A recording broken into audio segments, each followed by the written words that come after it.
February has just wrapped up and it was Eating Disorder Awareness Month.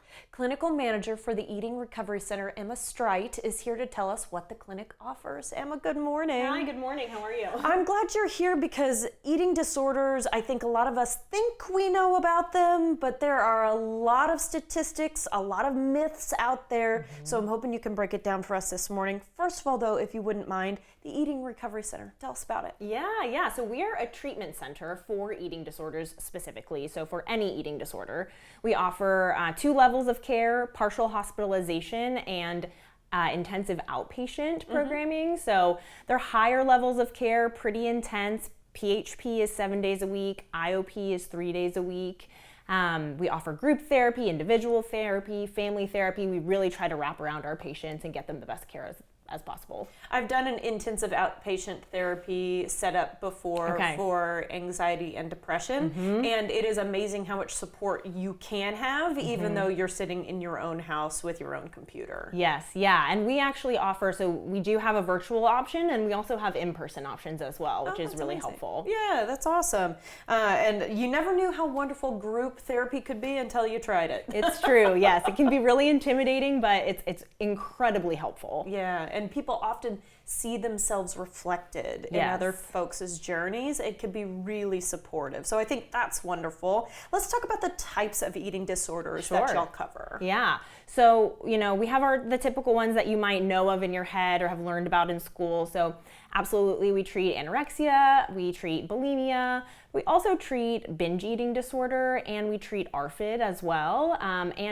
Can I stop you? What's ARFID? ARFID? ARFID is an avoidant and restricting disorder. So it can be similar to anorexia in that we're avoiding food intake, but the reasoning is different. So there's not the body image distress. It's often kind of comorbid with things like autism or OCD. Got it. It's something more tending to be about like the texture of food that we don't like, or a fear that might be coming up, maybe a fear of choking. So some other sort of reason that we are avoiding food intake. Interesting. Okay, so those are 4 types that you offer, and the services you offer around cover all of those things, right? What are some common warning signs maybe that someone is experiencing an eating disorder, especially if you're looking from the outside in, or if you might be that person coming to the realization? Yeah, that's a really good question. I think there's a couple of things. I think there's some physical symptoms to look out for, and then there's some behavioral warning signs as well. So physically, we can kind of think about like really significant weight change over a kind of a short period of time.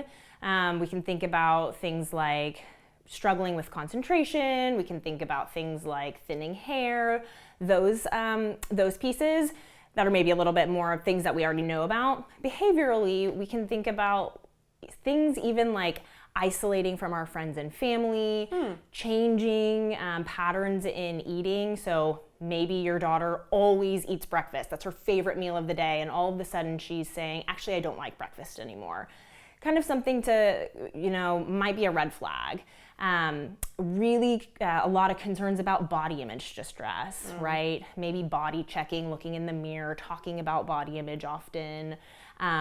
Those are some behavioral signs as well that we would look out for. Something that has happened to me in the past is that I've been on a diet where I was counting calories, and I was doing it to try and be logical, burn out versus in, that sort of thing. But I found myself starting to obsess very quickly, and I am not a person that I would consider to have an eating disorder problem anyway. So that's something that maybe just to watch out for. Absolutely, yes. I think that often eating disorders can really start from this benign place where maybe we are like, oh, it's January 1st, we want to start keto, right? We want to start Whole30, and then it can really spiral into a place of a lot of obsession, and that is when it really turns into an eating disorder and can spiral quite quickly into a place of a lot of danger. Gotcha.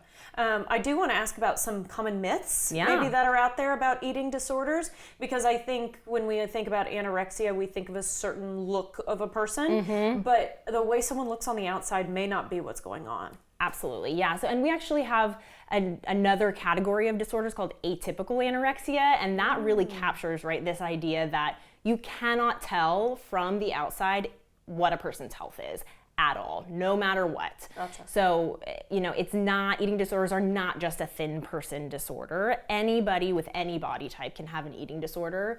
And so that I think is very useful to think about, and one of the most harmful myths probably.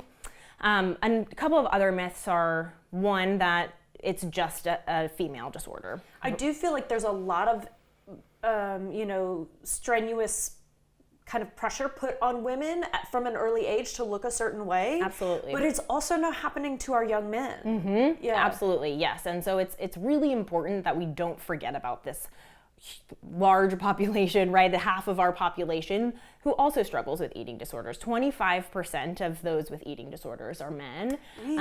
And that I think is pretty shocking to a lot of folks. It's a bigger percentage than I was thinking it would be. Yeah. Any other myths you want to share? Yeah, I think that one that we really try to debunk in our clinic is that the family is the cause of the eating disorder. That mom, dad are the reason that your kiddo has maybe developed this eating disorder. Really, the etiology of an eating disorder is so complex. There are so many different factors, including genetic factors, that can cause eating disorders, not just the family. Gotcha. Okay. And why do eating disorders affect all ages, all genders, all backgrounds? How can you find them everywhere? Yeah, so, right, it's because of this kind of diverse etiology and because of our culture, they're in every single population. So they affect children as young as 8, right? Adults as old as 80, men, women, people of all races. Wow. I think that that's actually really unnerving to hear, because it means it's everywhere, and that means we need to do something about it. You all have free support groups. Before we go, can you tell me about them? Yeah, absolutely. So if you are even kind of interested or want to learn more about eating disorders, maybe you're concerned that a family or friend has an eating disorder, join one of our support groups. They're free, they're virtual, eatingrecoverycenter.com/support-groups. And they're all sorts of different times, led by folks who really know what they're talking about. And it's wonderful to have a clinician here in the studio to help us out today. Emma, thank you so much. Thank you. All right, for more information on resources available, visit eatingrecoverycenter.com.